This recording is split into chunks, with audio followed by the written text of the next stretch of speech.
Welcome to mood of Telangana. This is Chakri. తెలంగాణలో ఒక ఘట్టం ముగిసింది, మరో ఘట్టం ప్రారంభమైంది. తెలంగాణలో పార్లమెంట్ ఎలక్షన్స్కి సంబంధించి మరికొన్ని గంటలే సమయం ఉండడంతో హీట్ పీక్ స్టేజ్కి చేరుకుంది. పోలింగ్ టైం దగ్గరకు వచ్చే కొద్దీ పార్టీల గుండెల్లో గుబులు రేగుతున్నటువంటి పరిస్థితి ప్రస్తుతం మనం చూస్తూ ఉన్నాం.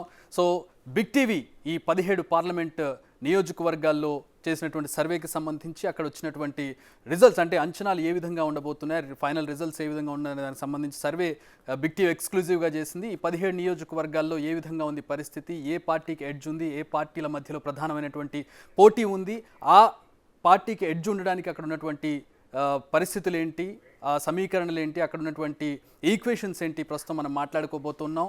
సో ఒక్కొక్క పార్లమెంట్ నియోజకవర్గానికి సంబంధించి మనం విశ్లేషించుకోబోతున్నాం. అలాగే అక్కడ ఉన్నటువంటి పార్టీలు, ఏ పార్టీకి ఎక్కువ ఎడ్జ్ కనబడుతుంది, ఏ పార్టీ ఏ స్థానంలో ఉంది, గతంలో అక్కడ ఉన్నటువంటి సిట్టింగ్ పార్టీ ఏంటి, ఆ పార్టీ అక్కడ ఆ సీట్ను కోల్పోతూ ఉండడానికి కారణాలు ఏంటి, ఇవన్నీ ఒక సర్వే ప్రకారంగా వచ్చినవి. వీటి మీద మనం విశ్లేషించుకోబోతున్నాం. మనతో పాటు జాయిన్ అవుతూ ఉన్నారు మా editor in chief PV Srinivasarao గారు. Welcome sir. Good evening.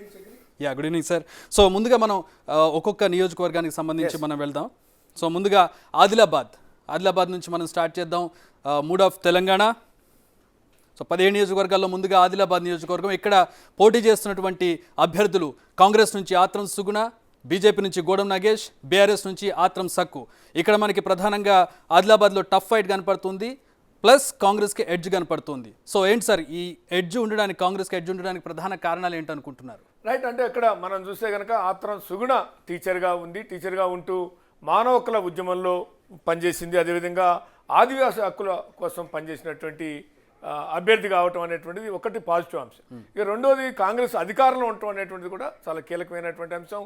ఎందుకంటే హామీలు అమలు కావాలి అంటే సహజంగా ఎవరైనా ఏమనుకుంటారంటే హామీలు అమలు కావాలి, ఆ సంక్షేమ పథకాలు మాకు అందరికీ అందాలి అనుకుంటారు. కాబట్టి అధికార పార్టీ గెలిస్తే అవి వస్తాయి, లేకుంటే రావు అనేటువంటి ఫీలింగ్ ఇన్ జనరల్గా ఈ ఎలక్షన్ ఆ ఎలక్షన్ అనే కాదు, ఏ ఎలక్షన్లో అయినా ఉండేటువంటి అంశం ఒక అంశంగా మనం ఇక్కడ చూడాలి. ఇక రెండోది, ఇక్కడ నిజానికి కాంగ్రెస్ గెలిచినటువంటి స్థానాలు 2 స్థానాల్లో ఉన్నాయి. ఎందుకంటే అక్కడ బీజేపీ నిర్మల్లో గెలిచింది, సిర్పూర్ కాగజ్నగర్లో గెలిచింది, ముదోల్లో గెలిచినటువంటి పరిస్థితి ఉంది. బీఆర్ఎస్ ఇంకో 2 స్థానాల్లో గెలిచింది, కాంగ్రెస్ ఒక స్థానంలో ఖానాపూర్లో ఒక చోట గెలిచినటువంటి పరిస్థితి ఉంది. కానీ కాకపోతే ఇక్కడ ఉన్నటువంటి పరిస్థితి ఏంటి అంటే నగేష్ బీజేపీ అభ్యర్థి ఎవరైతే ఉన్నారో ఇంతకుముందు ఆయన రాజకీయాలు టీడీపీ, ఆ తర్వాత బీఆర్ఎస్, ఇప్పుడు బీజేపీ. గతంలో కూడా ఎంపీగా 2 సార్లు ఎంపీగా పనిచేసినటువంటి నగేష్ సహజంగా నా పాత క్యాండిడేటు. రెండోది ఆయన పెర్ఫార్మెన్స్ ఏంటి, ఆయన పనితీరు ఏంటి, ఆయన యొక్క ఏ రకంగా ఆయన ఎంపీగా ఉన్నప్పుడు అభివృద్ధి చేశాడు, ఏ రకంగా నిధులు తెచ్చాడు, ఇతర అంశాలన్నీ ప్రజలకు ఒక అవగాహన ఉండేటువంటి ఫ్రెష్ క్యాండిడేట్. టీచరు, మహిళ కావటం. రెండోది, అంతకుముందు ఆమె టీచర్గా ఉంటూ మానవ హక్కుల ఉద్యమంలో కానీ ఇతర చాలా యాక్టివ్గా ఉంది, ఆదివాసీ ఉద్యమంలో పనిచేయటం కానీ. ఇక ఆత్రం సక్కురుకి సంబంధించినటువంటి అక్కడ బీఆర్ఎస్కి 2 అసెంబ్లీ స్థానాలు ఉన్నాయి. అక్కడ 2 అసెంబ్లీ స్థానాలు ఉన్నప్పుడు ఈయనకి టికెట్ సిట్టింగ్ ఎంపీగా కాంగ్రెస్లో గెలిచి బీఆర్ఎస్లోకి వెళ్ళాడు 2018 ఎలక్షన్లు. బీఆర్ఎస్ టికెట్ ఇవ్వలేదు, అక్కడ ఆయనకి ఇవ్వకుండా పక్కన పెట్టింది. దాంతో కొంత అసంతృప్తిగా ఉన్నటువంటి ఆయనకి ఇప్పుడు ఎంపీ టికెట్ ఇచ్చినటువంటి పరిస్థితి కనపడుతుంది. కాబట్టి అక్కడ ఒకటి బీఆర్ఎస్ మొన్నే ఎన్నికల్లో చతికిలపట్నం అసెంబ్లీ ఎన్నికల్లో ఈయన కూడా 2 పార్టీలు, కాంగ్రెస్ ఉన్నాడు, ఇప్పుడు బీఆర్ఎస్లో ఉన్నాడు. కాంగ్రెస్ సిట్టింగ్ ఎమ్మెల్యేగా ఉంటూ బీఆర్ఎస్లో చేరడం అనేటువంటి దాని మీద కొంత అసంతృప్తి, ఆగ్రహం ఉన్నటువంటి పరిస్థితి మనకి ఉంది అక్కడ.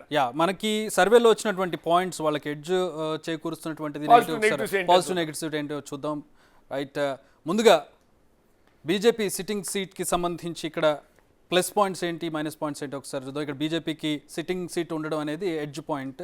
సో బీజేపీకి సాధారణంగా మొత్తం ఆదిలాబాద్లో బీజేపీకి కాస్త పట్టున్నటువంటి ప్రాంతంగా చెప్పుకోవచ్చు కదా సార్. ఎందుకంటే మహారాష్ట్ర హిందుత్వ ప్రభావం, కొంత సెంటిమెంట్, మహారాష్ట్ర ఎఫెక్ట్ కొంత ఆ బోర్డర్లో మొదటి నుంచి ఉన్నటువంటిది. అందుకని అంతకుముందు స్వయం బాబురావు ఉన్నటువంటిది. బాబురావు సిట్టింగ్ ఎంపీ ఆయన కాదని ఇవాళ నగేష్కి ఇచ్చినటువంటి పరిస్థితి. ఎందుకంటే బాబురావు మీద కొంత వ్యతిరేకత, అంటే కొంత ఆదివాసీ ఉద్యమం, లంబాడీస్కి వ్యతిరేకంగా ఆదివాసీ ఉద్యమాన్ని బలంగా తీసుకురావడం అనేటువంటిది ఆయన కొంత మైనస్ అయింది అనేటువంటిది. ఆయన కొంత అటు ఇటు చూశాడు, వేరే పార్టీల వైపు చూశాడు అనేటువంటి సమాచారం కావచ్చు. లేదంటే ఒక వర్గానికి ఆయన ప్రాతినిధ్యం వహించాడు, ఇంకొక వర్గానికి నెగిటివ్ ఉంది అనేటువంటి అంశం కూడా ఒక కారణం కావచ్చు. అందుకని ఆయన పక్కన పెట్టారు. సిట్టింగ్ ఎంపీ ఉన్నప్పటికీ కూడా 4, మీ ఇందాక నేను చెప్పినట్టుగా ఎమ్మెల్యేలు కూడా ఉన్నారు, ఎక్కువ మంది ఎమ్మెల్యేలు. బీఆర్ఎస్కి 2, వాళ్ళకి 4, వీళ్ళకి 1, 7. కానీ అయినప్పటికీ కూడా ఏమైందంటే క్యాండిడేట్ మైనస్ కావటం అనేటువంటిది ఉంటే ఒకనాడు ఉన్నట్టుగా మహారాష్ట్ర హిందుత్వం నేషనల్లో మనం ఇప్పుడు 3 ఫేజుల ఎన్నికల్లో కూడా వాళ్ళు ఊహించినట్టుగా బీజేపీకి ఉన్నట్టుగా ఆ ఫ్లేవర్ కనపట్టలేదు, టోన్ కూడా మారింది. ఎందుకంటే మనం మోడీ చూస్తున్నాం, ప్రసంగాలు చూస్తున్నాం, ఇవన్నీ చూస్తున్నాం. కాబట్టి ఈ వీటన్నిటి రీచ్ ఏంటంటే క్యాండిడేట్ అడ్వాంటేజ్, అధికారం అడ్వాంటేజ్. ఇక్కడ మనకి ఇంకో నెక్స్ట్ పాయింట్ అదే ఆదివాసీ మహిళ క్యాండిడేట్ మీరు చెప్పిన అదే అందుకే ఇందాక చెప్పిన, అందుకని మహిళ అనేటువంటి అడ్వాంటేజ్, క్లీన్ ఇమేజ్ ఉన్నటువంటి ఇది. రెండవ టీచర్గా ఉంటూ కొంత సర్వీస్ చేసినటువంటిది. మూడవ సీతకు ఒక ఇమేజ్ ఉంది మళ్ళీ అక్కడ. గవర్నమెంట్, ప్రభుత్వం, ముఖ్యమంత్రి, కాంగ్రెస్, ఓట్ బ్యాంకు ఇదొక అంశం. కానీ అన్నిటికన్నా ముఖ్యంగా సీతక్క ఇమేజ్ కూడా ఉంటుంది. సీతక్క చాలా గ్రాస్ రూట్లోకి వెళ్ళి కష్టపడి వరంగల్తో పాటు ఆదివాసీ అక్కడ ఆదిలాబాద్ లో కూడా చాలా పనిచేయడం అనేటువంటిది ఉంది. రెండోది రేవంత్ రెడ్డి పిసిసి అధ్యక్షుడు అయినప్పటి నుంచి మీరు కనుక చూస్తే ఆయన ప్రతి ప్రోగ్రామ్ అక్కడి నుంచి పిసిసి అధ్యక్షుడు అయిన తర్వాత ఏదైతే ఇంద్రవెల్లి ఉందో ఇంద్రవెల్లి నుంచి ఆయన ప్రస్తావన స్టార్ట్ చేశాడు. ఆ రకంగా తర్వాత కూడా సభలు సమావేశాలు ఏం చేసినా ఆదిలాబాద్ నుంచి ఆయన ప్రారంభిస్తూ వచ్చాడు. కాబట్టి ఆదిలాబాద్ మీద కొంత స్పెషల్. సరే మొన్న సీట్లు రాలేదు, ఒక్క సీటే గెలిచినప్పటికీ.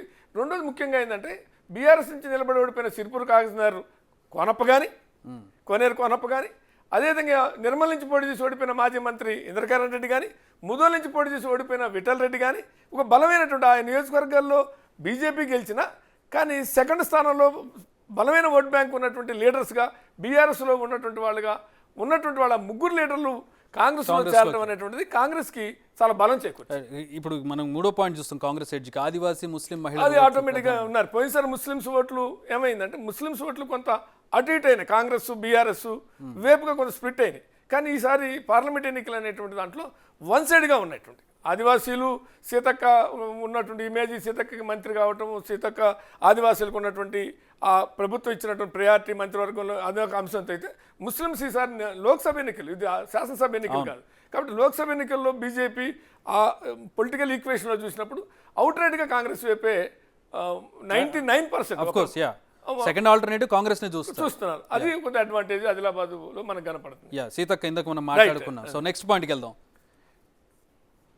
నెక్స్ట్ పాయింట్ లో మనం చూసినట్లయితే బీజేపీ కరెక్ట్ మోడీ ఇమేజ్ తప్ప క్యాండిడేట్ ఇమేజ్ ఏం కాదు. సిట్టింగ్ ఎమ్మెల్యేల ఉన్నటువంటి బలం ఏదైనా ఉంటే వాళ్ళు కాంగ్రెస్ కున్న బలం స్థానికత. ఐ మీన్ లైక్ ఇప్పుడు సీతక్క కానివ్వండి, అతను ఎగ్జాక్ట్లీ వాళ్ళు కూడా బీఆర్ఎస్ నుంచి ఓడిపోయిన ఎమ్మెల్యేలు కూడా క్యాడర్ అంతా వాళ్ళకి స్ట్రెంత్ యాడ్ అయింది. రైట్. నెక్స్ట్ స్థానికంగా కొంచెం మిక్స్డ్ ఒపీనియన్. నేను అదే చెప్పే కదా, ఆల్రెడీ ఆయన మీద ఒక ఒపీనియన్ ఆల్రెడీ ఎస్టాబ్లిష్ అయి ఉంటుంది. ఎందుకంటే ఫ్రెష్ ఏం కాదు, క్లీన్ ఇమేజ్ ఉందా అంటే ఆయన మీద కొన్ని ఆల్రెడీ గతంలో పనిచేసి ఉన్నాడు కాబట్టి అవన్నీ ఉన్నాయి. ఇందాక మనం చెప్పినట్టుగా 4 స్థానాలు గెలిచినా లోక్సభ అభ్యర్థి మైనస్. ఇందాక చెప్పింది అదే అంశం. మనకు 4 స్థానాలు ఉన్నాయి, బీఆర్ఎస్ 2 ఉన్నాయి, కాంగ్రెస్ 1 ఉంది. చెప్పుకున్నట్టుగా వీళ్ళందరూ కూడా జాయిన్ అవ్వడం. రైట్. నెక్స్ట్ కాన్స్టిట్యున్సీకి వెళ్దాం మనం. నెక్స్ట్ కాన్స్టిట్యున్సీ పెద్దపల్లి కాన్స్టిట్యున్సీకి వెళ్ళబోతున్నాం మనం. ఆర్డర్ వైజ్గా వచ్చినట్లే పెద్దపల్లికి మనం నెక్స్ట్ పెద్దపల్లి కాంగ్రెస్ నుంచి గడ్డం వంశీ పోటీ చేస్తున్నారు, బీజేపీ నుంచి గోమాస శ్రీనివాస్ పోటీ చేస్తున్నారు, బీఆర్ఎస్ నుంచి కొప్పుల ఈశ్వర్ పోటీ చేస్తున్నారు. పెద్దపల్లిలో మనకి ప్రధానంగా కాంగ్రెస్కి ఇక్కడ గెలిచే అవకాశం కనపడుతుంది సర్వే ప్రకారం. సో ఇక్కడ ఎడ్జు అలాగే ప్లస్లు మైనస్లు ఒకసారి చూద్దాం. మూడ్ ఆఫ్ తెలంగాణలో సో పెద్దపల్లి కాన్స్టిట్యున్సీకి సంబంధించిన ప్లస్ అండ్ మైనస్ చూస్తున్న క్యాండిడేట్స్ తర్వాత లెట్స్ ప్లే. సో కాగా వారసుడిగా గడ్డం వంశీ పొలిటికల్ ఎంట్రీ ఇక్కడ పెద్దపల్లిలో మనకి ప్రధానంగా కనబడుతున్నాడు సార్. రైట్. అంటే ఇక్కడ కాకా అంటే అందరికీ తెలిసే వెంకటస్వామి చాలా ఫేమస్. ఆయన కేంద్ర మంత్రిగా చేశాడు. కాంగ్రెస్ మొదటి తరం ఇందిరాగాంధీతో, రాజీవ్ గాంధీతో, నిన్నటి మొన్నటి దాకా సోనియా గాంధీతో అందరితో కూడా మంచి సంబంధాలు ఉన్నాయి.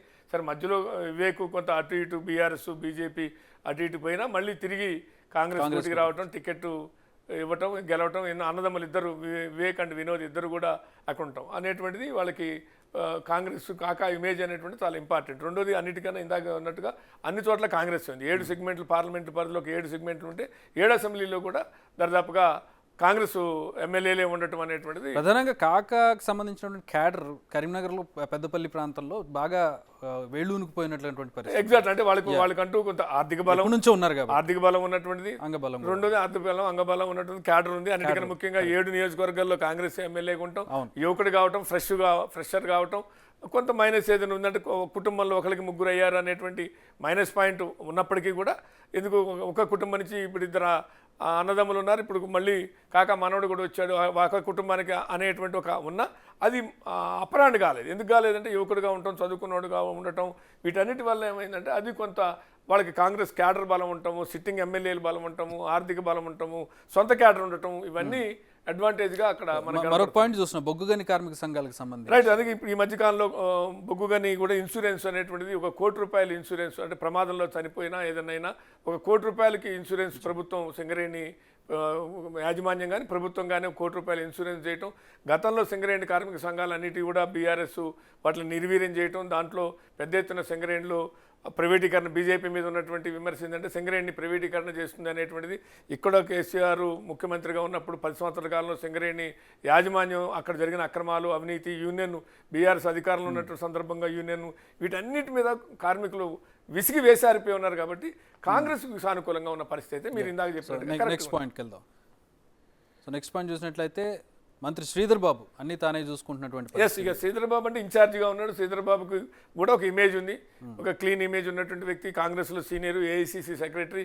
ఇక అంతా తానే బాధ్యతగా కొంత ప్రారంభంలో కొంత అటు ఇటుగా ఉన్నా చివరికి ఆయనే సొంతగా బాధ్యతలు చేపట్టి ఖాళీకి బలపం కట్టుకొని నియోజకవర్గంలో, ఎందుకంటే ఇప్పుడు అందరూ ఒక్కొక్క మంత్రి ఒక్కొక్క చోట బాధ్యతలు తీసుకున్నారు కాబట్టి వీళ్ళందరి మధ్య కాంపిటీషన్. రేపు పొద్దున క్యాబినెట్లో కూడా ఒక ప్రెస్టేజియస్ ఇష్యూ అవుతుంది. ఉత్తమ్ కుమార్ రెడ్డి, ఇటు కోమటిరెడ్డి వెంకటరెడ్డి, దామోదర్ రాజనరసింహ, ఎవరికి వాళ్ళు సీతక్క బాధ్యతలు తీసుకున్నప్పుడు ఆయన కూడా, ఎందుకంటే ఆయన సొంతగా నియోజకవర్గంలో ఫాదర్ లెగసీ ఉంది, శ్రీధర్బాబు గారు వాళ్ళ శ్రీపాదరావు లెగసీ కానీ ఆయనకున్న ఇమేజ్ కానీ వీటన్నిటి రీత్యా ఆయన బాధ్యత తీసుకొని కష్టపడి పనిచేస్తున్నటువంటి సందర్భంలో కూడా కొంత పాజిటివ్ వాతావరణం మనకు ఉంది. నెగిటివ్ పాయింట్స్ కదా, అంటే మిగతా వాళ్ళకి బీఆర్ఎస్కి కానీ బీజేపీకి కానీ అక్కడ లేకపోవడానికి కారణాలు మనం చూసినట్లయితే సార్. రైట్, ఇందాక అన్నట్టుగా బీఆర్ఎస్కి చెప్పే బీఆర్ఎస్కి ఎమ్మెల్యే, కాకపోతే క్యాండిడేట్ పరంగా మనం ఈశ్వర్ ఏమైందంటే, ఈశ్వర్ దాదాపు 4-5 సార్లు ఎమ్మెల్యేగా గెలిచినటువంటి వ్యక్తి, కంటిన్యూగా గెలుస్తూ వచ్చాడు. ఆయన కార్మిక సంఘ నాయకుడిగా పనిచేశాడు, సింగరేణి కార్మిక సంఘ నాయకుడిగా పనిచేశాడు.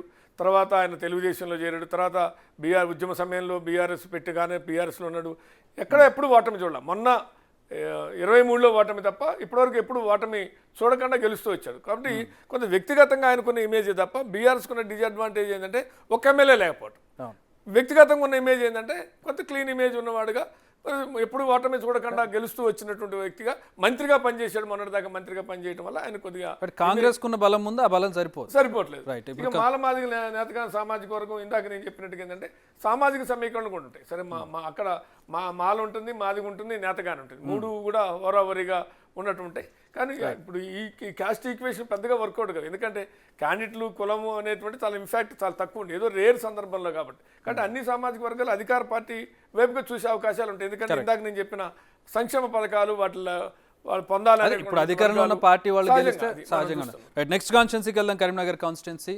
సో కరీంనగర్లో పరిస్థితి ఏ విధంగా ఉంది, ఎవరు గెలవబోతూ ఉన్నారు, ఎవరు గెలిచే అవకాశాలు ఎక్కువ కనపడుతున్నాయి మనం చూస్తున్నాం. కరీంనగర్లో కాంగ్రెస్ నుంచి వెలిచాల రాజేందర్ రావు పోటీ చేస్తున్నారు, బీజేపీ నుంచి పార్టీ మాజీ అధ్యక్షుడు బండి సంజయ్ పోటీ చేస్తూ ఉన్నారు, బోయిన్పల్లి వినోద్ కుమార్ బీఆర్ఎస్ నుంచి పోటీ చేస్తున్నారు. కీలక నేతలు కనపడుతూ ఉన్నారు సార్ ఇక్కడ మనకి కరీంనగర్లో. సో ఇక్కడ మనకి కరీంనగర్లో ప్రధానంగా మనకి ఎడ్జ్ చూసినట్లయితే కరీంనగర్లో మనకి కాంగ్రెస్ టఫ్ ఫైట్ కనపడుతుంది, కాంగ్రెస్ వర్సెస్ బీజేపీ కనపడుతుంది, ట్రయాంగిల్ ఫైట్ కనపడుతుంది, Congress versus BJP versus BRS కనబడుతుంది. ఎందుకంటే మనం ఇప్పుడు చెప్పుకున్న కీలకమైనటువంటి ఇక్కడ కూడా మీరు అన్నట్టుగా ఏంటంటే బండి సంజయ్ సిట్టింగ్ ఎంపీగా ఉన్నాడు, మొన్న ఎమ్మెల్యేగా నిలబడి ఓడిపోయాడు. వినోద్ కుమార్ గతంలో 2 సార్లు, ఒకసారి గెలిచాడు, తర్వాత ఆయన కూడా ఓడిపోయిన పరిస్థితి. కొంత నాన్ లోకల్ అనేది ఉన్నా, ఎందుకంటే ఆయన వరంగల్ నుంచి ఇక్కడ షిఫ్ట్ అయినటువంటి పరిస్థితి ఉంది. రాజేంద్ర కూడా రాజకీయాలు కొత్త, అంటే ఇప్పుడు ఆయన గెలవలేదు కానీ రాజకీయాలు కొత్త కాదు. నిజానికి ఆయన కాంటెస్ట్లో పీఆర్పీ నుంచి నాకు ఒకసారి పోటీ చేసినట్టు నాకు గుర్తు. రాజకీయాలు కొత్త కాదు కానీ కాకపోతే కొంచెం లేట్గా కంపారిటివ్లీ కొంచెం తేడా ఉంటుంది. అంటే వీళ్ళేమో ఆల్రెడీ ఎంపీ, అంతకుముందు కార్పొరేటర్, కొంత రాజకీయాలు ఒక నిలబడి ఓడిపోవటం ఉంది, ఆయన కూడా నిలబడి ఓడిపోవటం ఉంది, ఈయన గెలిచాడు. కాబట్టి ఇట్లా చూసినప్పుడు ఏమైందంటే ఇద్దరు సామాజిక వర్గ పరంగా వెలమాసం, ఒకళ్ళు మున్నూరు కాపు. కాబట్టి అక్కడ కూడా మీరు అన్నట్టు ఏంటంటే బీజేపీకి ఒక ఎమ్మెల్యే లేడు, అక్కడ బీఆర్ఎస్కి హుజూరాబాద్ ఉంది, కరీంనగర్ టౌన్ ఉంది, కాంగ్రెస్కి వచ్చేప్పటికి చొప్పదండు ఉంది, మానకొండూరు ఉంది, తర్వాత మీరు అన్నట్టుగా వేములవాడ ఉంది, మిగిలినవన్నీ రిమైనింగ్ అంతా వాళ్ళే ఉన్నారు. బీజేపీ ఒక్క ఎమ్మెల్యే కూడా లేడు. కాబట్టి ఒక్క ఎమ్మెల్యేగా లేని చోట కూడా ట్రయాంగిల్ ఫైట్లో ఎందుకు వచ్చాడు అంటే అక్కడ కొంత పోలరైజేషన్ ఉంటుంది. మనకి హిందూ ముస్లిం పోలరైజేషన్ కొద్దిగా మొదటి నుంచి అక్కడ సెన్సిటివ్గా ఉన్నటువంటి సందర్భం కాబట్టి ఆయన హిందుత్వవాదిగా ఆయన, ఎందుకంటే మొత్తం బీజేపీలో మనం చూస్తే అంత అగ్రెసివ్గా ఆర్ఎస్ఎస్ బ్యాక్గ్రౌండ్ నుంచి వచ్చి కొంత హిందుత్వాన్ని పదే దాన్నే ప్రసంగం, మిగిలిన నాయకులు ఎవరు బండి సంజయ్ లాగా పొద్దులేస్తే జై శ్రీరామ్ అని అట్లా ఉండదు. ఆయన కొద్దిగా అవుట్ రైట్గా దాన్ని మిగిలిన ఓట్లు రాకపోయినా పర్వాలేదు అని ఆ పోలరైజేషన్లో కొంచెం అగ్రెసివ్గా ఉండటమే ఆయనకి అడ్వాంటేజ్. ఎమ్మెల్యే లేరు పెద్దగా సాధారణంగా బీజేపీకి ఉండే అడ్వాంటేజ్ పోయినసారి కూడా క్యాడర్ లేదు, ఆయన గెలిచాడు బికాస్ ఆఫ్ అదే రీజన్ అనమాట. ఇక వినోద్కి ఏంటంటే పోయినసారి మొన్నటిదాకా 10 సంవత్సరాలు సిట్టింగ్ ఎమ్మెల్యేగా సిట్టింగ్ గవర్నమెంట్ ఉంది, ఈయన గతంలో మాజీ ఎంపీగా ఉన్నాడు కాబట్టి కొంత ఆర్థికంగా బలమైనటువంటి వ్యక్తే కాబట్టి అటు అధికార పార్టీ ఎమ్మెల్యేలు ఉన్నారు, ఒకటే అధికార పార్టీ ఎమ్మెల్యేలు ఉన్నారు, ఆర్థికంగా బలం ఉన్నాడు. 10 సంవత్సరాలు అధికారంలో ఉన్న పార్టీ, మాజీ ఎంపీగా పనిచేశాడు, క్యాడర్ ఉన్న పార్టీ, క్యాడర్ లేకపోయినా సెంటిమెంట్ ఉన్నటువంటి పరిస్థితి. ఈ కాంబినేషన్ అక్కడ ముగ్గురు మధ్య పోటీ కారణం ఇగో ఈ కాంబినేషన్ స్టిల్ కాంగ్రెస్ ఎడ్జ్ లో కనపడుతుంది. చూడాలి ఇంకా పోల్ మేనేజ్మెంట్ అనేది ఇంపార్టెంట్. ఇట్లాంటి చోట్ల ఏమైతుందంటే రేపు పొద్దున ఏదైనా చేయాలంటే పోల్ మేనేజ్మెంట్ అనేది ఒకటి ఉంటుంది, అది 2-3% డిఫరెన్స్ ఉన్నప్పుడు అది దెబ్బ కొడుతుంది. రైట్, ప్రధానంగా కాంగ్రెస్ బీజేపీ బీఆర్ఎస్ మధ్యన ఫైట్. ఇందాక మనం నెక్స్ట్ కాన్స్టిట్యున్సీకి వెళ్ళిపోదాం, మాట్లాడేసుకున్నాం ఇవన్నీ కూడా points. So next constituency right నిజామాబాద్కి వెళ్ళబోతూ ఉన్నాం మనం. సో నిజామాబాద్ కాన్స్టిట్యున్సీలో పోటీ చేయబోతున్న వాళ్ళు, అలాగే అక్కడ గెలిచే అవకాశం ఉన్నటువంటి అభ్యర్థిని చూస్తున్నామని. నిజామాబాద్లో మనకి జీవన్ రెడ్డి కాంగ్రెస్ నుంచి పోటీ చేస్తున్నారు, ధర్మపురి అరవింద్ బీజేపీ నుంచి పోటీ చేస్తున్నారు, బాజిరెడ్డి గోవర్ధన్ బీఆర్ఎస్ నుంచి పోటీ చేస్తూ ఉన్నారు. ప్రస్తుతం ఇక్కడ బీజేపీకి ఎడ్జ్ కనపడుతుంది, బట్ స్టిల్ టఫ్ ఫైట్ కనపడుతుంది. పాయింట్స్లోకి వెళదాం, ఎక్కడ ఎవరికి పాజిటివ్ ఉంది ఎవరికి నెగిటివ్ ఉంది, పాజిటివ్ నెగిటివ్ పాయింట్స్లోకి వెళ్ళి చూసినట్లయితే ఒకసారి ఇది అభ్యర్థులకు సంబంధించినటువంటి మనం డీటెయిల్స్ చూస్తూ ఉన్నాం. ఇక్కడ బీజేపీకి ఎడ్జ్ ఎందుకు కనబడుతూ ఉంది, ఎవరికి ఎడ్జ్ తక్కువ కనబడుతుంది, కారణాలు ఏంటి ఒకసారి మనం చూసినట్లయితే సో హోరాహోరీగా కనబడుతుంది. ముగ్గురు కూడా చాలా కీలకమైనటువంటి నేతలు. సార్ శ్రీనివాస్ గారు రైట్ అంటే ఇక్కడ మనం చూస్తాం పాయింట్స్ పడుతుంటాయి. మనం ఏమంటారంటే ఇక్కడ జీవన్ రెడ్డి ఎమ్మెల్యేగా ఓడిపోగానే 2018లో ఎమ్మెల్యేగా ఓడిపోగానే వచ్చిన పట్టభద్రుల ఎమ్మెల్సీ ఎన్నికల్లో మంచి మెజార్టీతో గెలిచాడు. కరీంనగర్, నిజామాబాద్, ఆదిలాబాద్ అండ్ మెదక్ చాలా పెద్ద అంటే కాన్స్టిట్యున్సీ, పట్టభద్రుల కాన్స్టిట్యున్సీ చాలా పెద్ద కాన్స్టిట్యున్సీ, స్ప్రెడ్ వైడ్ స్ప్రెడ్ చాలా జిల్లాల్లో. ఎగ్జాక్ట్లీ అదే అంటున్నా, మెదక్, నిజామాబాద్, ఆదిలాబాద్, కరీంనగర్ 4 జిల్లాల పట్టభద్రుల ఓట్ల నుంచి గెలవటం అనేటువంటిది అసలు ఎమ్మెల్యే గెలిచిన కన్నా కష్టం. ఏంటి ఎంత కష్టమో ఊహించుకో. కరెక్ట్, ఎక్కడికక్కడ సమీకరణాలు మారిపోతాయి. ఎగ్జాక్ట్లీ అందులో అప్పుడు బీఆర్ఎస్ అధికారంలో ఉంది, చాలా ప్రెస్టేజియస్గా తీసుకుంది. ఒక గ్రూప్ 1 ఆఫీసర్ జిల్లా ఆర్టీఐ అధికారి చంద్రశేఖర్ గౌడ్ తీసుకొచ్చి అక్కడ రాజీనామా చేయించి నిలబెట్టింది. ఎందుకు ఫైనాన్షియల్గా అధికారంలో ఉన్నాం, డబ్బులున్నాయి, ఆయన వ్యక్తిగతంగా పనిచేశాడనో ఆయనకు ఏదో నెట్వర్క్ ఉంటుంది అనే దాంతో అయినా ఆయనకి ఉన్నటువంటి క్లీన్ ఇమేజ్ ఆయన గెలిపించింది అక్కడ. కాబట్టి ఇవాళ కూడా నేనేమంటానంటే నిజామాబాద్ ఎంపీగా ఆయన పెట్టడం వెనకాల కాంగ్రెస్ లేదంటే ముఖ్యమంత్రి స్ట్రాటజీ అది. ఎందుకు ఆయన రైతువారీగా ఉంటాడు, ఆయన వేషధారణ కానీ ఆయన రోజువారీ దినచర్య కానీ చాలా సౌమ్యుడిగా ఉంటాం, రైతువారి స్వభావంగా ఉంటాం. ఆయన ఇప్పుడు చూసినా భుజం మీద పచ్చ కండవాతో కనపడతాడు, రాజకీయ నాయకులా కాకుండా సాధారణ మనిషిలా కనపడతాడు. రెండోది ఏంటంటే నిజామాబాద్ నియోజకవర్గంలో రైతాంగం ఎక్కువ, పసుపు రైతులు కానీ ఎర్రజొన్నలు పండించేవాళ్ళు కానీ ఏ రకంగా చూసినా రైతు వారికి ఇది ఆయన కలిసి వచ్చే అంశంగా ఉంటుంది. ఎందుకంటే ఎమ్మెల్సీగా ఉన్నాడు, 2 రైతుగా కనపడుతుంటాడు, మీరు అన్నట్టుగా సౌమ్యుడిగా ఉంటాడు. పట్టభద్రుల ఎన్నికల్లో ఆ రకమైనటువంటి మొన్న నిలబడి ఓడిపోయాడు. మళ్ళీ ఆయన బ్యాడ్లక్ ఏంటంటే మళ్ళీ ఓడిపోయాడు, 2023 ఎన్నికల్లో ఓడిపోయాడు. ఇక్కడ ఇంకొక అంశం ఏంటంటే అరవింద్కు ఉన్నటువంటి నెగిటివ్ అంశం ఏంటంటే యాటిట్యూడ్ ప్రాబ్లం ఉంది ఆయనకి. ఆ యాటిట్యూడ్ ప్రాబ్లం వల్ల ఏమైంది, విత్ ఇన్ ద బీజేపీలో గ్రూపులు కట్టాడు అనేటువంటి బలమైన విమర్శ ఉంది. ఎన్డీఎల్ లక్ష్మీనారాయణ గారు లాంటి వాళ్ళని పక్కన పెట్టి అక్కడ కొత్త అభ్యర్థిని తీసుకొచ్చాడని, మొన్న ఎన్నికల ముందాక ఆర్మూర్లో ఒక అభ్యర్థిని ఎక్స్పోజ్ చేసి చివరి క్షణంలో ఇంకొక ఆయన తీసుకొచ్చి టికెట్ ఇచ్చాడని, అట్లా అన్ని నియోజకవర్గాల్లో కూడా 2-3 ప్రోత్సహించి చివరికి ఒకరికి టికెట్ ఇచ్చి మిగిలిన అన్యాయం చేశాడనేటువంటి విమర్శ కానీ ఆరోపణ కానీ ఆయన మీద ఉంది. యాటిట్యూడ్ ప్రాబ్లం ఉంది. పసుపు బోర్డు గురించి చెప్పినా ఇప్పటికీ అది ఇంకా లాంచ్ కాని పరిస్థితి ఉంది. ఇవి అని సరే బీజేపీకి అక్కడ మనం ఏమంటారు అర్బన్ ఉంది, నిజామాబాద్ అర్బను బీజేపీకి సంబంధించింది, ఆర్మూరు గెలిచినటువంటి పరిస్థితి ఉంది. 1-2 నియోజకవర్గం మళ్ళీ ఎక్కడ బీజేపీకి ఎడ్జ్ కనపడుతుంది సార్ ప్రధానంగా, అంటే ప్లస్ పాయింట్స్ ఎక్కడ బీజేపీ అంటే సిట్టింగ్ ఎంపీ కావటం సెంటిమెంటే. ఇక్కడ మళ్ళీ మోడీ ఇమేజ్, అరవింద్ ఇమేజ్ లేదు. పోయినసారి అరవింద్కి కొంత కవిత మీద ఉన్న వ్యతిరేకత వర్కౌట్ అయింది, అక్కడ కాంగ్రెస్ మరీ మైనస్ అయిపోయింది. కాంగ్రెస్ మరీ ఎంత మైనస్ అయిందంటే పూర్తి స్థాయి మైనస్ అయింది. ఇప్పుడు కూడా ఏం జరగబోతుందంటే ఇక్కడ బీఆర్ఎస్కు మున్నూరు కాపు బాజిరెడ్డి, అరవింద్ మున్నూరు కాపు. బాజిరెడ్డి కూడా బలమైన నాయకుడు మున్నూరు కాపులో, ఎందుకంటే చాలా సుదీర్ఘకాలంగా రాజకీయాల్లో ఉన్నటువంటి వ్యక్తి. గతంలో ఎమ్మెల్యేగా ఉన్నాడు, మొన్న సిట్టింగ్ ఎమ్మెల్యే, మొన్న ఓడిపోయాడు, సిట్టింగ్ ఎమ్మెల్యేగా ఉన్నాడు. వాళ్ళిద్దరి మధ్య ఆ సామాజిక వర్గం, ఇద్దరు ఒకే సామాజిక వర్గం కావడం కూడా నిజామాబాద్ సెగ్మెంట్ లో మునూర్ కాప్ చాలా సిగ్నిఫికెంట్ ఓట్ బ్యాంక్. ఎగ్జాక్ట్లీ. రెండోది ఏంది, బండి సంజయ్ ధర్మపురి సంజయ్ వీళ్ళ అన్న అరవింద్ తమ్ముడు ఎట్లని ఓడించాలని, ఎందుకంటే వాళ్ళ నాన్న విషయంలో జరిగిన ఇద్దరికి మధ్యలో ప్రపంచాలు ఉన్నాయి. అది ఆయన కూడా అండర్ కరెంట్ బాగా సీరియస్గా పనిచేస్తారు. కాబట్టి ఈ ఫ్యాక్టర్స్ అరవింద్కి మైనస్గా కనపడుతున్న పరిస్థితి. రెండు ఇందాక ఆబ్వియస్లీ గవర్నమెంట్ ఉండటం, అంటే క్యాండిడేట్ ప్లస్ గవర్నమెంట్ ఉండటం ప్లస్ ఇవన్నీ కొద్దిగా ప్లస్ కలిసి వస్తాయి. వాళ్ళిద్దరి మధ్య ఓట్లు చీలిపోవటం, సిట్టింగ్ ఎంపీ అరవింద్ కుమార్ మీద ఉన్నటువంటి నెగిటివ్ ఫ్యాక్టర్స్, ఇవి కాంగ్రెస్ కలిసి వచ్చే అవకాశం ఉంది. చూద్దాం ఏం జరుగుతుంది. రైట్. నెక్స్ట్ పార్లమెంట్ సెగ్మెంట్ విషయానికి వద్దాం. 5th జహీరాబాద్ పార్లమెంట్ నియోజకవర్గం, అక్కడ ఉన్నటువంటి క్యాండిడేట్లు ఎవరికి గెలిచే అవకాశం ఉంది ఇక్కడ చూసినట్లయితే. సో ఇక్కడ జహీరాబాద్లో సురేష్ షెట్కర్ కాంగ్రెస్ నుంచి పోటీ చేస్తున్నారు, బీబీ పాటిల్ బీజేపీ నుంచి పోటీ చేస్తున్నారు, గాలి అనిల్ కుమార్ బీఆర్ఎస్ నుంచి పోటీ చేస్తున్నారు. ఇక్కడ కాంగ్రెస్కి ఎడ్జ్ కనపడుతుంది, కాంగ్రెస్ సురేష్ షెట్కర్ గెలిచే అవకాశం కనపడుతుంది బిగ్ టీవీ సర్వే ప్రకారం. సో పాజిటివ్ నెగిటివ్ మాట్లాడుకుందాం సార్. ఇద్దరు కీలక నేతలు, గాలి అనిల్ కుమార్ బీఆర్ఎస్ నుంచి పోటీ చేస్తూ ఉన్నారు, చాలా సుదీర్ఘకాలంగా పోటీలో ఉండి గెలుస్తూ వచ్చినటువంటి నేతలు వీరంతా కూడా. ఎట్లా ఉండబోతుంది అంటే ఇక్కడ అంటే మళ్ళీ అన్నిటికీ కామను ఏంటంటే గవర్నమెంట్ ఉండటం, ఎమ్మెల్యేలు ఎక్కువ మంది ఉంటాయి. ఇక్కడ కూడా ఎమ్మెల్యేలు ఉన్నారు. ఎందుకంటే ఎల్లారెడ్డి కావచ్చు, కామారెడ్డి ఒకటి బీజేపీ ఉంది, ఎల్లారెడ్డి కానీ జుక్కల్ కానీ, బాన్స్వాడ బీఆర్ఎస్ ఉంది, జహీరాబాద్ బీఆర్ఎస్ ఉంది, ఆందోళ్ కానీ, నారాయణ ఖేడ్ కానీ, ఇందాక నేను చెప్పినట్టు జుక్కల్ కానీ, కొన్ని చోట్ల బోధన, ఇట్లాంటి కొన్ని చోట్ల జహీరాబాదు, ఇవన్నీ కలిసి వస్తాయి. బీజేపీ ఒక చోట, కామారెడ్డి ఒక చోటే ఉంది. కానీ ఇక్కడ ఉన్నటువంటిది ఏంటంటే బీబీ పాటిల్ 10 సంవత్సరాలు సిట్టింగ్ ఎంపీగా ఉన్నాడు. సిట్టింగ్ ఎంపీగా ఉండి నిధులేం తేలేదు, నియోజకవర్గానికి పెద్దగా చేసిందేం లేదు, ఆయన వ్యాపారాలు, ఆయన కాంట్రాక్టర్లు అవే చూసుకున్నాడు అనేటువంటి విమర్శ ఆయన మీద ఉంది. రెండు, ఆయనకి లాంగ్వేజ్ ప్రాబ్లం, అది ఫ్రీక్వెంట్గా అందులో తెలుగు రాదు ఆయనకి. రెండు, ఎక్కువ టైం ఆయన కాంట్రాక్టుల మీద, వ్యాపారాల మీద చేస్తారు. ఫుల్ టైం పొలిటీషియన్ లాగా ఉండడు. సురేష్ షెట్కర్ ఏంటంటే ఫుల్ టైం పొలిటీషియన్గా ఉండటం, ఆయన ఇంతకుముందు ఎంపీగా పనిచేయటం, ఆయనకు లాంగ్వేజ్ ప్రాబ్లం లేదు. కాంగ్రెస్ పార్టీ అధికారం, ఎమ్మెల్యేలు ఉన్నారు, బలమైనటువంటి ఎమ్మెల్యేలు ఉన్నటువంటి పరిస్థితి ఉంది.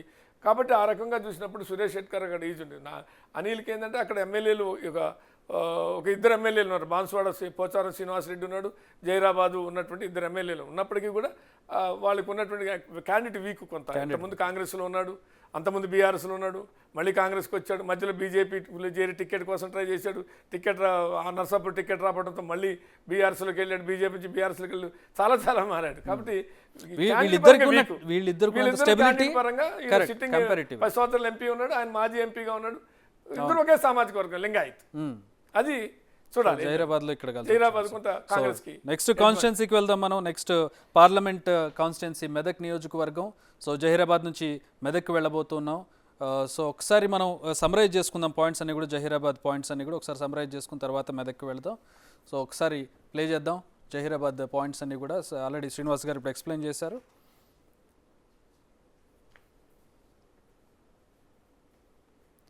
సో కాంగ్రెస్ బీజేపీ మధ్య ప్రధానమైనటువంటి పోటీ ఉంటుంది, బీఆర్ఎస్ అసలు అక్కడ కనబడట్లేదు.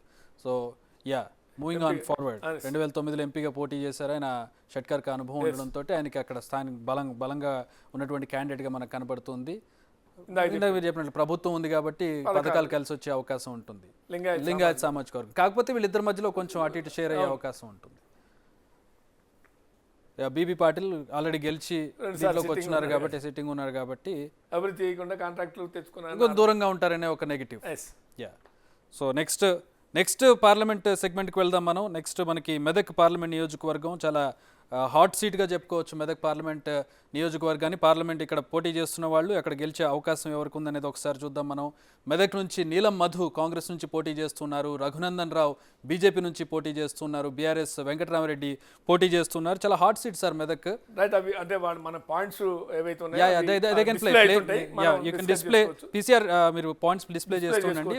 ఎందుకంటే ఇక్కడ నీలం మధు బీసీ సామాజిక వర్గానికి చెందినటువంటి, అందులోనూ ముదిరాజ్ సామాజిక వర్గానికి చెందిన. ఈయన పోయినసారి పటాన్చెరు టికెట్ ఇవ్వాల్సి ఉండే, టికెట్ అక్కడ ఉన్నటువంటి ఈక్వేషన్లో మొదటి నుంచి ఉన్నటువంటి కాటన్ శ్రీనివాస్ గౌడ్కి కాదని ఈయనకి ఇవ్వటం, కొంత అక్కడ కొద్దిగా పరిస్థితులు ఇవ్వడంతో చివరి క్షణంలో మళ్ళీ శ్రీనివాస్ గౌడ్కి ఇవ్వటం, ఈయన మళ్ళీ బీఎస్పీ నుంచి పోటీ చేసి రాలేదు, మళ్ళీ టికెట్ మళ్ళీ కాంగ్రెస్కి వచ్చి ఎంపీ టికెట్ తెచ్చుకున్నటువంటి పరిస్థితి. అంటే ముదిరాజు సామాజిక వర్గం అనేటువంటి నాట్ ఓన్లీ మెదక్లో గజ్వేలు, సిద్దిపేట ఇట్లాంటి చోట్ల బాగా బలమైనటువంటి సామాజిక వర్గం, ఒక ఇన్ఫ్లుయెన్స్డ్ సామాజిక వర్గం అనే డిసైడెడ్ ఫ్యాక్టర్గా ఉండే సామాజిక వర్గం ఓట్లు ఉంటాయి ముదిరాజుకి పర్టికులర్గా. తెలంగాణ అంతటా కూడా ఇంకా చాలా బలంగా ఉంటున్న పరిస్థితి. రెండోది బీసీ పోలరైజేషన్ అనేటువంటి ఒకటైతే మీరు అన్నట్టుగా అక్కడ ఉన్నటువంటిది ఒకటే కాంగ్రెస్కి ఎమ్మెల్యే ఒక్క మైనంపల్లి రోహిత్ తప్ప ఇంకెవరు లేరు మెదక్ తప్ప. మిగిలినవన్నీ బీఆర్ఎస్ఏ ఉన్నాయి. మీరు సిద్దిపేట కానీ, గజ్వేల్ కానీ, నర్సాపూర్ కానీ, సంగారెడ్డి కానీ, దుబ్బాక కానీ, పటాన్ చెరువు కానీ అన్నీ బీఆర్ఎస్వే ఉన్నాయి. కాకపోతే అక్కడ ఏంటంటే వెంకటరామరెడ్డి కలెక్టర్గా పనిచేసి రాజకీయాల్లోకి వచ్చి ఎమ్మెల్సీ అయ్యాడు. కాబట్టి కలెక్టర్గా పనిచేసినప్పుడు అక్కడ ఉన్నటువంటి కొండపోచమ్మ, మల్లన్న సాగరు, రంగనాయక సాగరు, ఇంకా ఇతర ఏవైతే ఉన్నాయో ఆ సందర్భంగా భూసేకరణ సందర్భంగా జరిగినటువంటి చాలామంది పేదలు భూసేకరణ లేదా ఇంకా ఏదైనా డబుల్ బెడ్రూములు ఇట్లాంటివి ఉన్నప్పుడు కలెక్టర్గా మాకు అన్యాయం చేశాడు, మా భూములను అన్యాయంగా లాక్కున్నాడు, మాకు సరైన నష్టపరిహారం చెల్లించలేదు, ఇట్లాంటివి చాలా బలంగా ప్రజల్లో ఒక నెగిటివ్ ఇంపాక్ట్ కలెక్టర్ మీద. అంటే మెదక్ అనేది బీఆర్ఎస్ కి ఇలాఖ లాంటిది, వాళ్ళకి తెలుసుకోవట్లేదు. అలాంటి ప్రాంతాల్లో టఫ్ ఫైట్ ఉండడం అనేది మీరు చెప్తున్నారు. అంటే ఒకటి ఎమ్మెల్యేలు ఉన్నారు, 6 ఎమ్మెల్యేలు ఉన్నారు. హరీష్ రావు అక్కడి నుంచి ఆ మెదక్ పార్లమెంట్ నుంచి, కేసీఆర్ అక్కడి నుంచి ఆ పార్లమెంట్ నుంచి ప్రాతినిధ్యం వహిస్తున్నారు. సహజంగానే కొంత ఫైట్ గట్టిగా ఉంటుంది.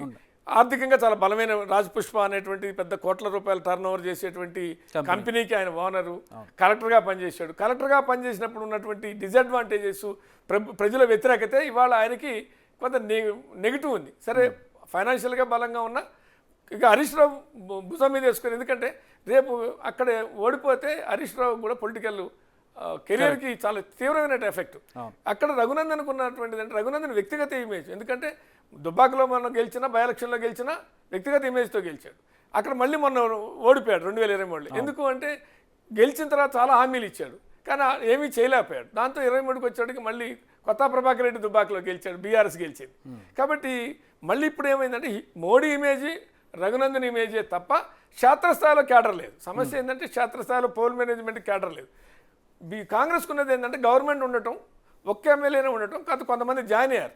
కొంతమంది ఉద్యమకారులు, బీఆర్ఎస్లో ఉన్నటువంటి ఆర్ సత్యనారాయణ లాంటి మాజీ ఎమ్మెల్సీ, ఇందాక నేను చెప్పినట్టుగా ఆదిలాబాదు, నిజామాబాద్, కరీంనగర్, మెదక్ జీవన్ రెడ్డి కన్నా ముందు స్వామిగౌడ్ ఉండే, స్వామిగౌడ్ కన్నా ముందు సత్యనారాయణ ఉండే, తెలంగాణ మూవ్మెంట్లో గెలిచినటువంటి వ్యక్తి.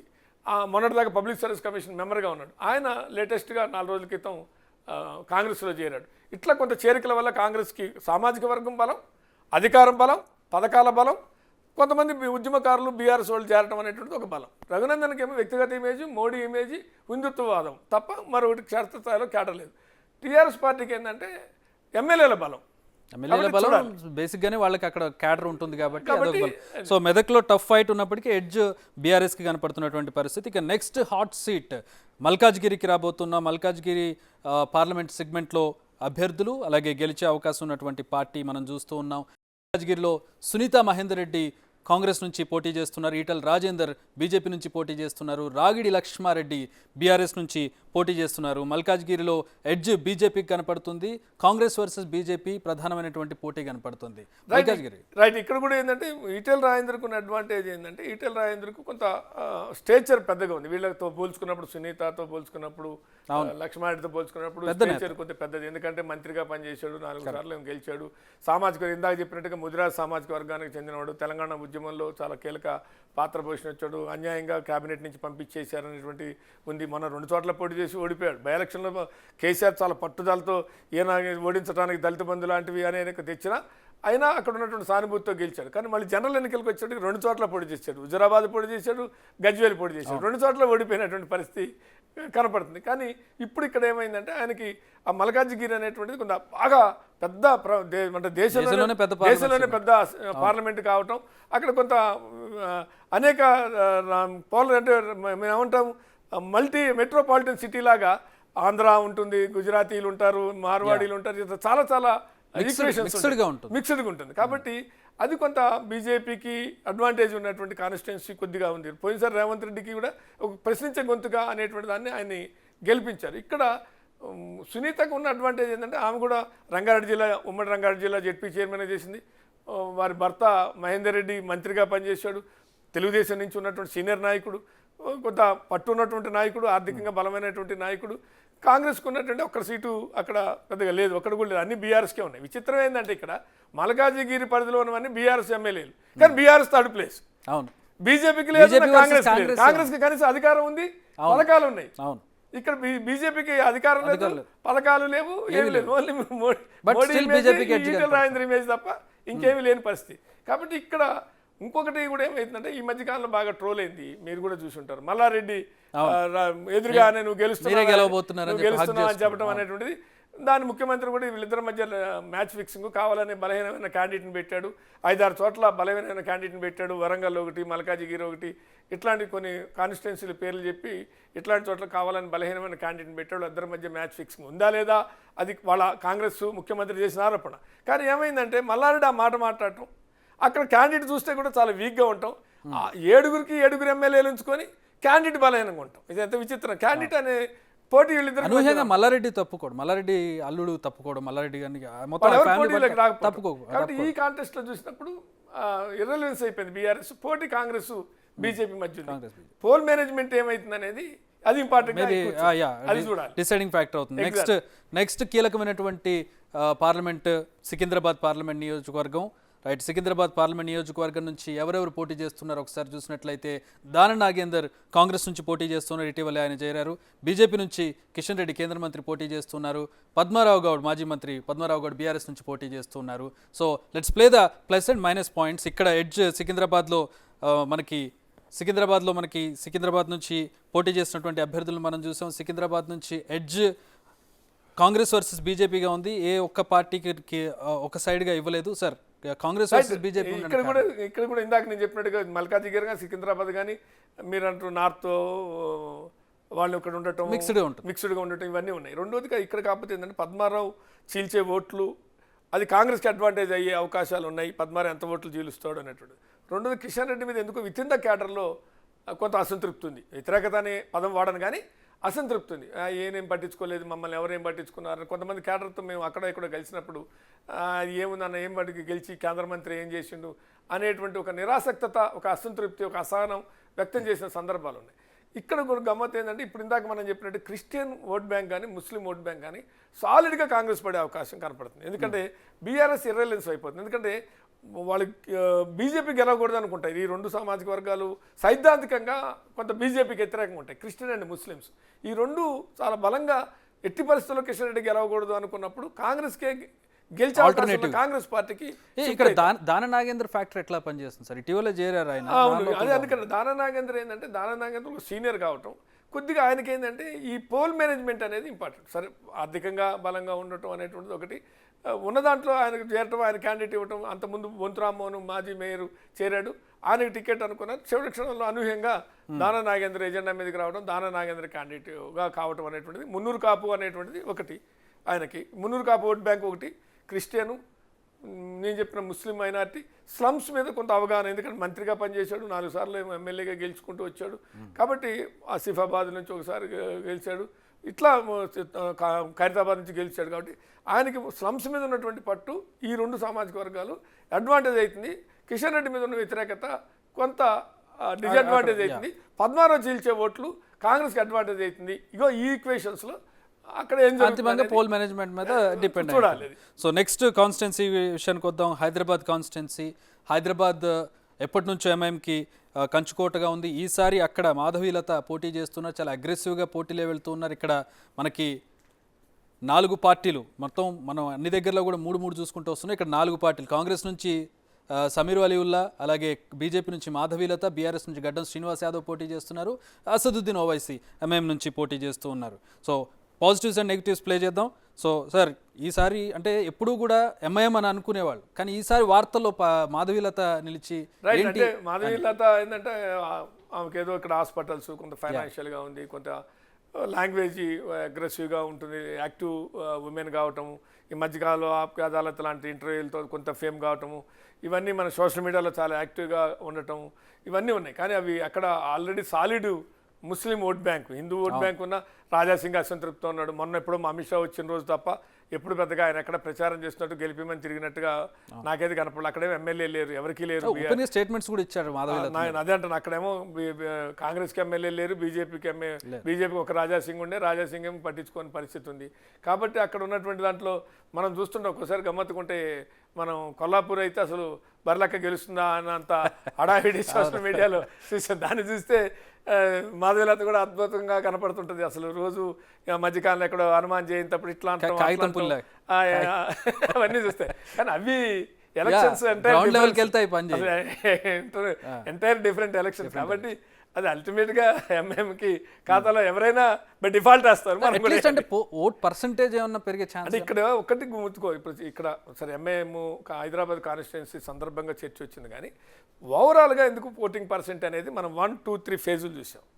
ఓటింగ్ పర్సెంటేజ్ మీద కొంత ఆందోళన వ్యక్తం అవుతుంది. అసెంబ్లీ ఎన్నికలు సహజంగా పంచాయతీ ఎన్నికలకు 99%, 90% అవుతాయి.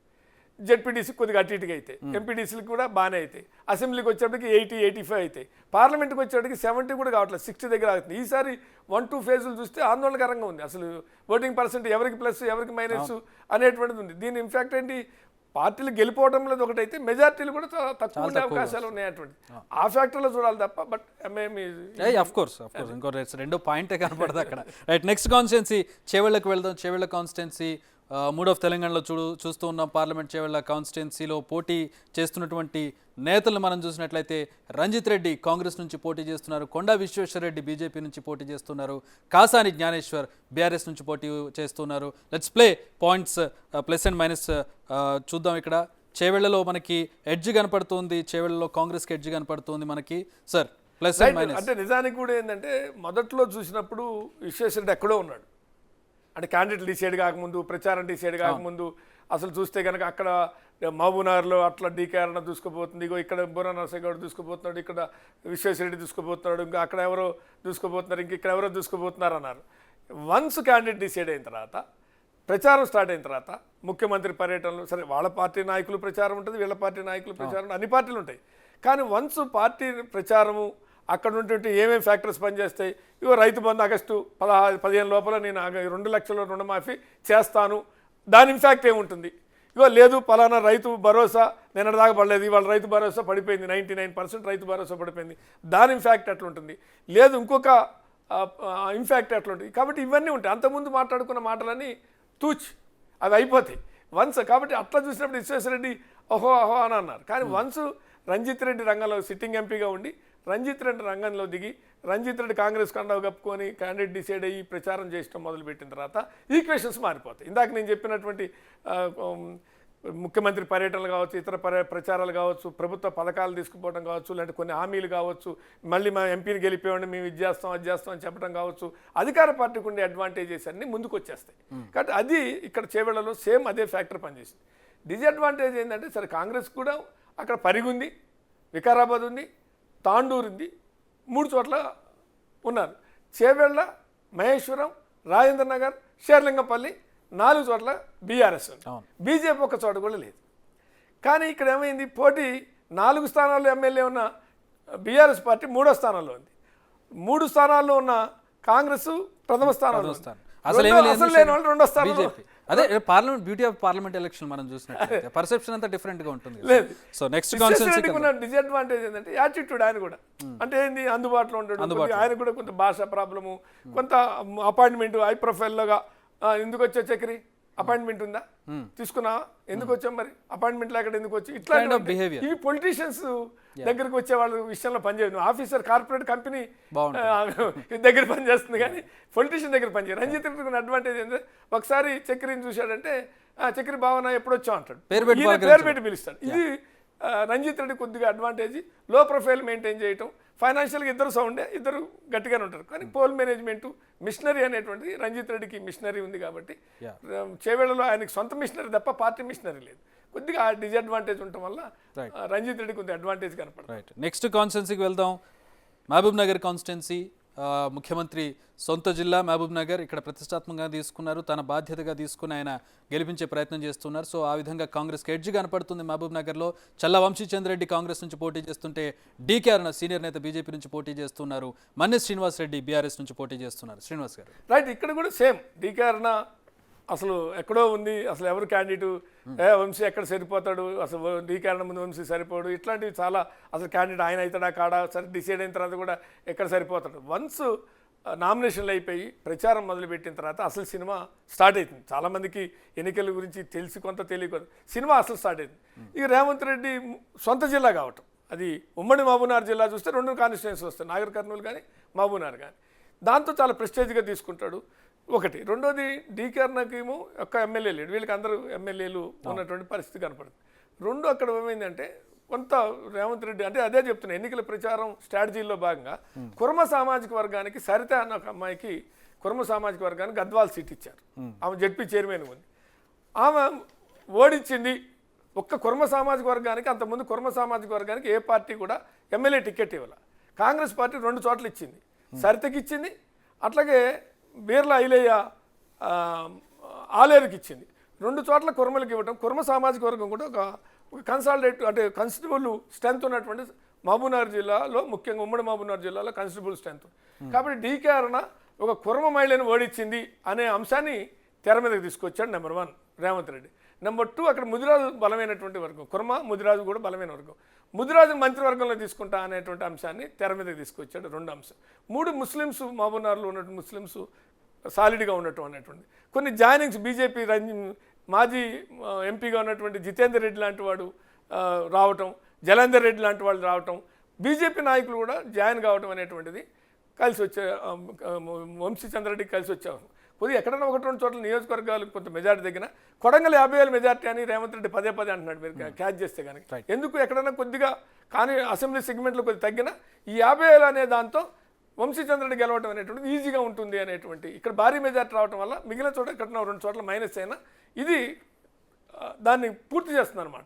దాంతో ఆ లెవెల్ అయిపోయి వంశీ చంద్రరెడ్డి బయటపడతాడు అనేటువంటి లెక్కలు సర్వేలో తేలుతుంది. రైట్, నెక్స్ట్ మనకి నాగర్ కర్నూలు నియోజకవర్గంలో ఎవరు పోటీ చేస్తున్నారు, ఎడ్జ్ ఎవరికి ఉందో ఒకసారి మనం చూద్దాం. నాగర్ కర్నూలు నియోజకవర్గం నుంచి కాంగ్రెస్ నుంచి మల్లు రవి పోటీ చేస్తూ ఉన్నారు, బీజేపీ నుంచి భరత్ పోటీ చేస్తూ ఉన్నారు, బీఆర్ఎస్ నుంచి ఆర్ఎస్ ప్రవీణ్ కుమార్ పోటీ చేస్తూ ఉన్నారు. సో 3 నేతలు మనకు కనపడుతున్నారు సార్. ఇక్కడ టఫ్ ఫైట్ కనపడుతుంది, ఎడ్జ్ కాంగ్రెస్ కనపడుతుంది. రైట్, ఎందుకు ఎడ్జ్ కాంగ్రెస్ కనపడుతుంది అంటే ఇక్కడ కూడా సేమ్ అసెంబ్లీ ఎమ్మెల్యేలు ఉండటం అనేటువంటిది ఒక అడ్వాంటేజ్. ఒక అల్లంపూరు బీఆర్ఎస్, అల్లంపూరును గద్వాలో బీఆర్ఎస్ గెలిచారు, మిగిలిన చోట్ల కాంగ్రెస్ ఉన్నారు, 2 చోట్ల ఉన్నటువంటి. కానీ ఇక్కడ వ్యక్తిగతంగా చూసినప్పుడు మల్లు రవికి కొంత క్లీన్ ఇమేజ్ ఉంది. గతంలో 2 సార్లు ఎంపీగా గెలిచాడు, ప్రభుత్వ ప్రత్యేక ప్రతినిధిగా, రాష్ట్ర ప్రభుత్వ ప్రత్యేక ప్రతినిధిగా ఢిల్లీలో పనిచేసినటువంటి అనుభవం ఉంది, సౌమ్యుడు అనేటువంటిది ఉంది, 2 అందరికీ అందుబాటులో ఉంటాడు అనేటువంటిది. ఇతర ఉన్నత కులాలకు సంబంధించిన వాళ్ళు కూడా ఏమనుకుంటారంటే మల్లు రవి లాంటి వాళ్ళు కొంత మనతో బాగా లైజన్ ఉంటారు.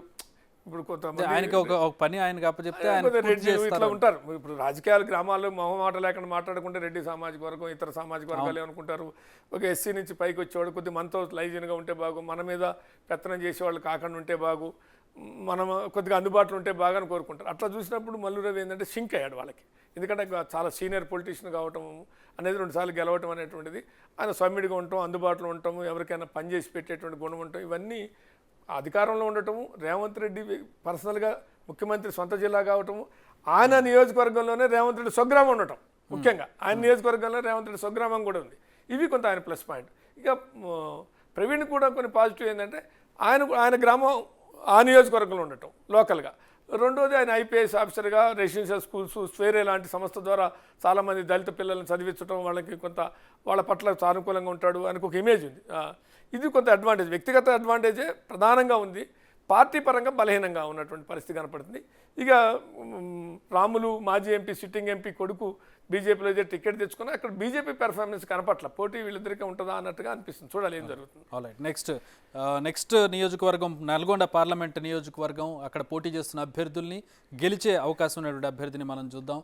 రైట్, రఘువీర్ రెడ్డి జానారెడ్డి కుమారుడు నల్గొండ నుంచి పోటీ చేస్తూ ఉన్నారు. అలాగే బీజేపీ నుంచి శానంపూడి సైదిరెడ్డి, బీఆర్ఎస్ నుంచి కంచర్ల కృష్ణారెడ్డి. ఇక్కడ ఎడ్జ్ కాంగ్రెస్ కనబడుతుంది. కాంగ్రెస్ నల్గొండ అసలు అది అంటే ఇక్కడ పెద్దగా చర్చించుకోవడానికి పోటీ వీళ్ళిద్దరు క్యాండిడేట్లుగా ఉన్నారా లేదా, అసలు పోటీ ఉందా లేదా, వన్ సైడ్ అన్నట్టుగానే కనపడుతుంది. దాంట్లో ఉత్తమ్ కుమార్ రెడ్డి పర్టికులర్గా మంత్రి అక్కడే ఉండి, జానారెడ్డి ఉన్నాడు, ఉత్తమ్ ఉన్నాడు, వాళ్ళిద్దరు అయితే పనిచేస్తున్నారు. ఎమ్మెల్యేలు అన్ని వాళ్ళవే ఎమ్మెల్యేలు.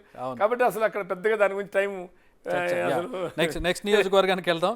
సో నెక్స్ట్ నియోజకవర్గం భువనగిరి పార్లమెంట్ నియోజకవర్గంలో ఎవరు పోటీ చేస్తూ ఉన్నారు, ఎవరు గెలిచే అవకాశం ఉంది మనం చూద్దాం. ఎందుకంటే నల్గొండ గురించి పెద్దగా చర్చించే అంశం లేదు, ఎందుకంటే వన్ సైడ్ వార్ కనపడుతుంది కాబట్టి దాని గురించి విశ్లేషణ కూడా పెద్దగా అవసరం. ఇక భువనగిరికి వచ్చినట్లయితే చామల కిరణ్ కుమార్ రెడ్డి కాంగ్రెస్ నుంచి పోటీ చేస్తున్నారు, బూర నర్సయ్య గౌడ్ బీజేపీ నుంచి పోటీ చేస్తున్నారు, బీఆర్ఎస్ నుంచి కామ మల్లేష్ పోటీ చేస్తూ ఉన్నారు.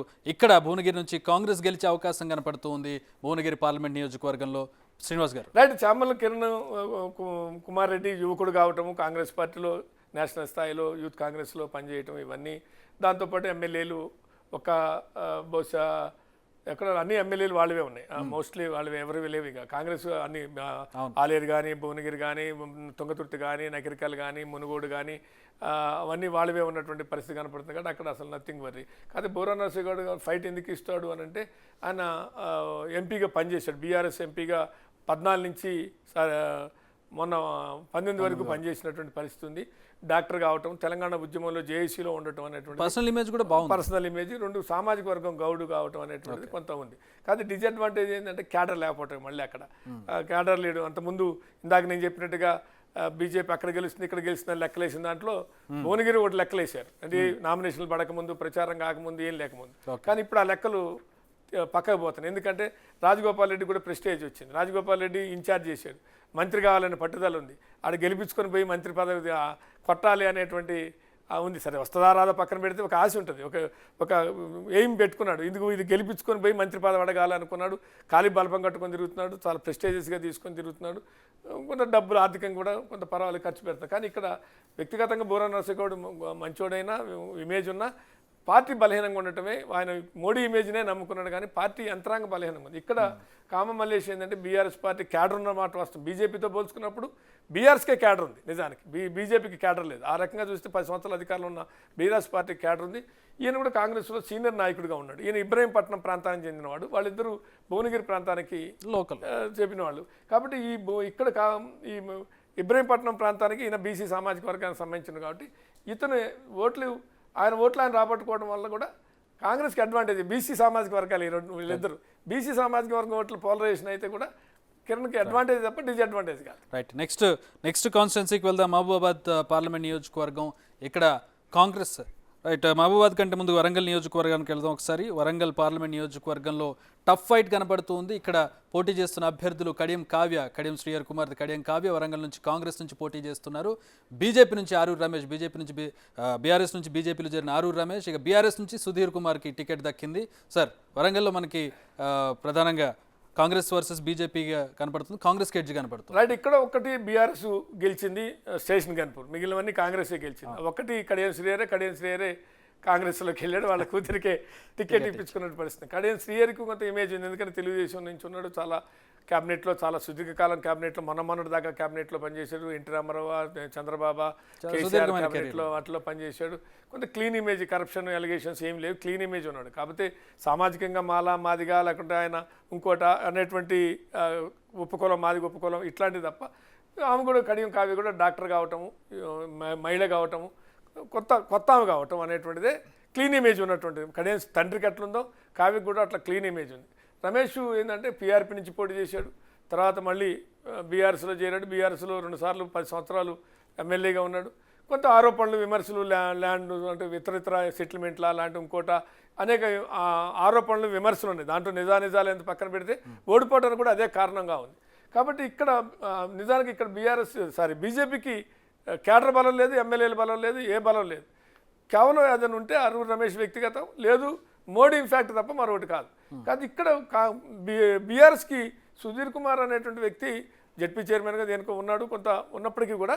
కాకపోతే బీఆర్ఎస్కి క్యాడర్ ఉంది, కానీ ఎందుకు క్యాండిడేట్ సరిగ్గా లేడు. కాబట్టి ఎందుకు అంటే ఇక్కడికి వచ్చినప్పటికి ఏం విమర్శ ఉంది. ఇక్కడ కూడా ఇందాక రేవంత్ రెడ్డి చెప్పినటువంటి సెటిల్ అయ్యారు వీళ్ళిద్దరు, బీఆర్ఎస్ బీజేపీ మధ్య మ్యాచ్ ఫిక్సింగ్ ఉంది, బలమైన క్యాండిడేట్లు అన్న చర్చ జరిగినప్పుడు వరంగల్ కూడా అది వర్తిస్తుందా?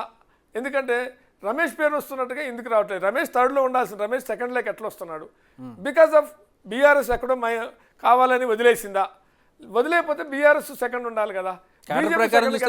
బీజేపీకి క్యాడర్ బలము పెద్దగా లేదు, ఎమ్మెల్యేలు లేరు, ఎవరు లేరు, అధికారం లేదు కదా.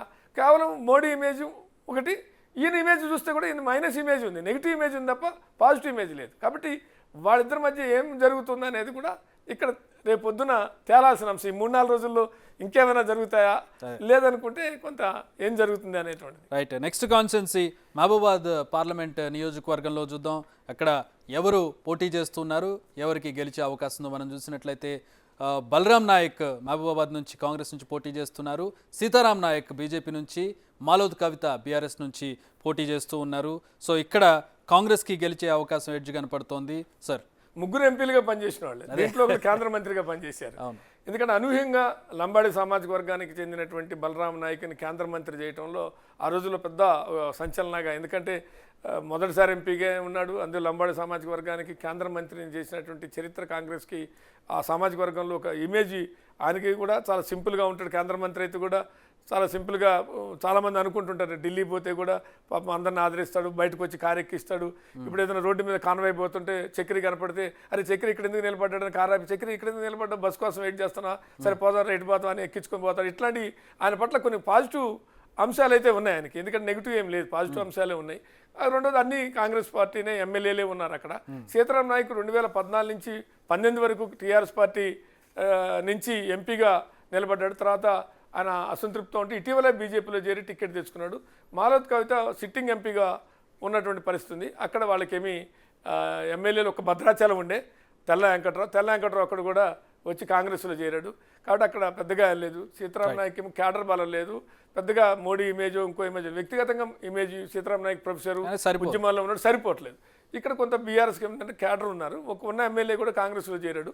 బట్ ఈజీగా అక్కడ కాంగ్రెస్కి అడ్వాంటేజ్ కనపడుతుంది. చివరిది చాలా కాలం నాంచి క్యాండిడేట్ని అనౌన్స్ చేసినటువంటి పార్లమెంట్ నియోజకవర్గం ఖమ్మం పార్లమెంట్ నియోజకవర్గం. Just move on to Khammam parliament నియోజకవర్గంకి వెళ్దాం మనం.